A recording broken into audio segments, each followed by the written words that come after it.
দক্ষিণ দিনাজপুর জেলা তৃণমূল কংগ্রেসের পক্ষ থেকে হলো দেয়াল লিখন কর্মসূচি।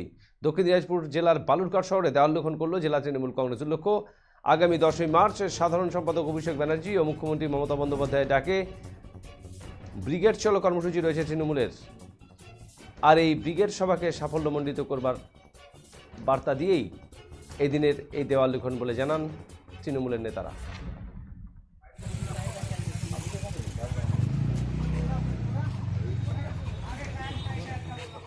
ওইরকম একটু এদিকে আসতে হবে।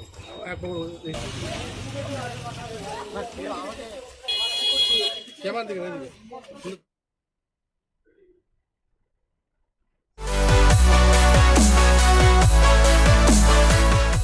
আমাদের শক্তি আপনাদের নির্ভরযোগ্যতায়, আমাদের ওই সততা আপনাদের বিশ্বস্ততায়, আমাদের প্রত্যেকটি গৌরত্ন পরীক্ষিত এবং কার্যকারী। স্বর্ণ শিল্পের শিল্পী Dutta jewellers, PS road, hotel BD building, Cooch Behar.